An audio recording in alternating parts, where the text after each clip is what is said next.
Bonjour tout le monde. Alors pour moi c'est une grande première vidéo.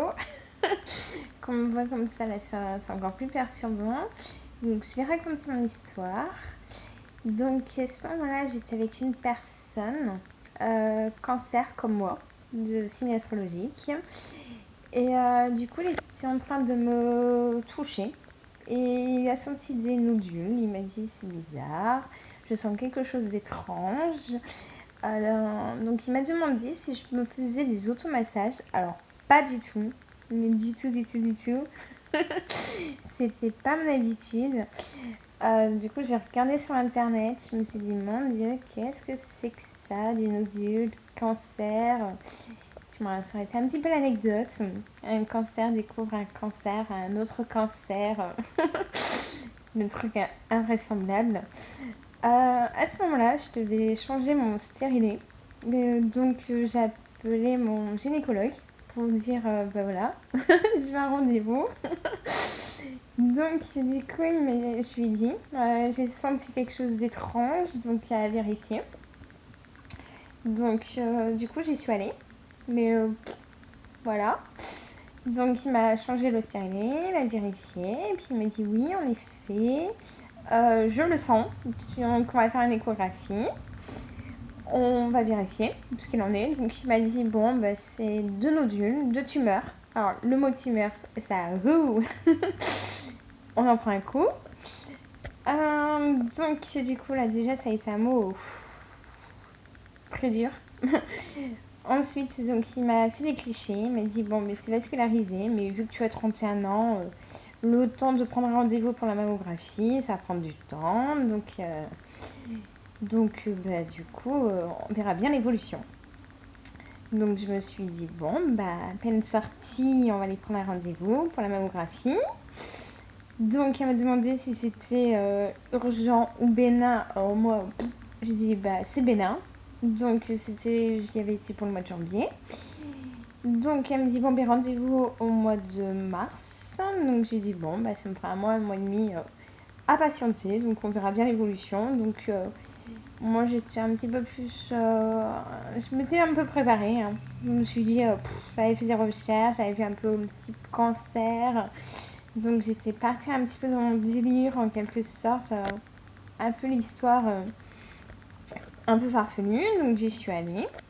Après, à mon rendez-vous pour la mammographie. Donc il m'a regardé, elle m'a dit bon ben, vous êtes jeune donc on va pas pouvoir faire des clichés entièrement, donc on va faire échographie, donc mammographie, échographie, mammographie, échographie, donc du coup arcane, et puis elle me dit bon mais vous avez une évolution, vous êtes passé de 2 à 3 nodules.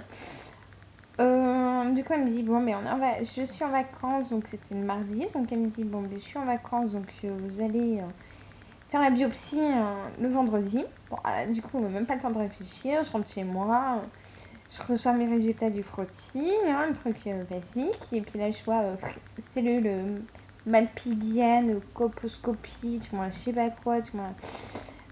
Fallait que je prenne rendez-vous encore avec mon gynécologue, donc la semaine d'après. Donc je vais pour faire ma biopsie. Donc là, jeudi, j'ai dit, bah, entre-temps, j'ai eu des résultats pour le frottis. Du moins là, ça sent pas bon du tout. Du moins, est-ce que vous pouvez pas me donner les résultats parce que je vais rien comprendre, mais donner au gynécologue et que je vais voir la semaine prochaine. Et puis, bah, dans ces cas-là, voilà, moi, je vais rien comprendre à vos analyses. Donc, elle m'a dit pas de soucis. Donc, elle m'a fait la biopsie. Ça fait très mal. Enfin, je suis assez douillette, mais on m'offre quand même.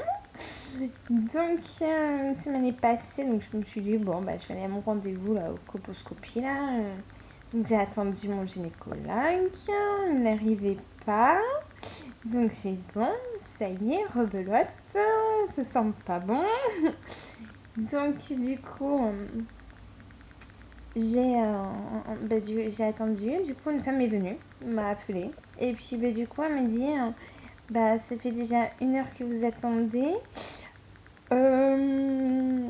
Du coup, bah en fait, on ne pouvait pas vous faire attendre plus longtemps. Là, c'est votre gynécologue, en fait, il est en césarienne. Donc il m'a remis votre dossier, j'ai une mauvaise nouvelle à vous annoncer. Du coup on a eu les résultats de la biopsie. Donc vous avez un cancer du stade 2, hormonal, donc HER de plus. Vous allez passer une année compliquée. Et puis vous allez perdre tous vos cheveux. Après, du coup, elle m'a dit c'est côté droit. Après, il faudra refaire une biopsie pour vérifier du côté gauche parce qu'il y avait un nodule un peu suspect. Donc, ils m'ont dit rebelote, vous allez refaire des biopsies. Et puis après, du coup, elle m'a dit voilà, je vais en parler avec les autres spécialistes et puis voir un peu pour votre programme. Donc elle m'avait donné une date, j'ai dit non, là j'ai quelque chose de prévu, moi ça me tient à cœur, vous y touchez pas cette journée, c'était pour le boulot, donc j'ai dit vous me décalez un jour, je reste hyper actif. Donc voilà, donc j'ai dit je me sens un petit peu prête. Hein. Après on relativise sur place, on sort de l'hôpital, on sait même plus où on habite, on sait plus où on est garé.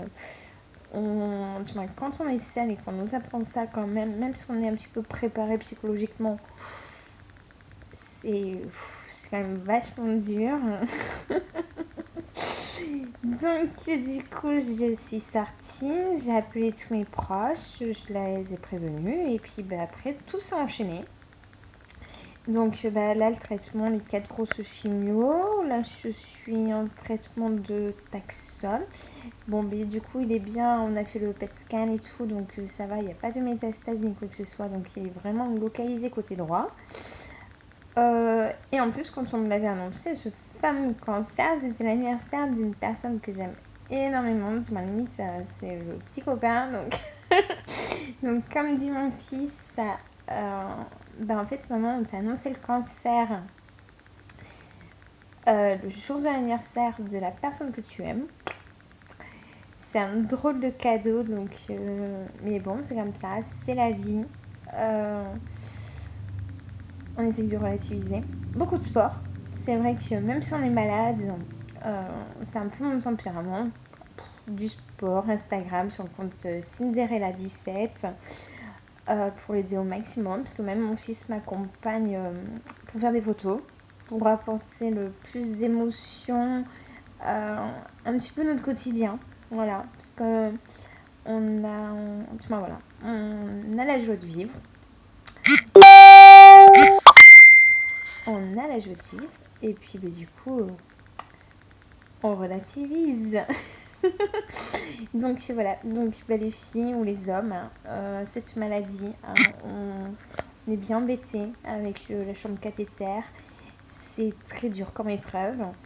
Mais écoutez bien votre corps également, parce qu'on n'a pas forcément des conseils ou de choses comme ça. C'est pas, on n'est pas toujours conseillé ou accompagné, voire on n'est pas tout le temps aidé non plus. Et ça, c'est pas toujours le cas. Donc, faut s'accrocher. Ça peut durer un an. Voilà. Après, dans tous les cas, moi, je relativise en me disant, alors, ça peut être un peu farfelu encore. Si j'ai eu le cancer à un moment spécifique de ma vie, c'est aussi pour changer des habitudes, changer ma perception, penser peut-être plus à moi sans être égoïste, mais penser plus à ce que mon corps veut vraiment. Et puis, faut pas se laisser abattre. Vraiment pas. C'est limite, ça peut nous apporter de belles choses. Donc voilà. Donc je vous souhaite bon courage à toutes et à tous. Et que vous virez ce crabe. Donc voilà. Au revoir.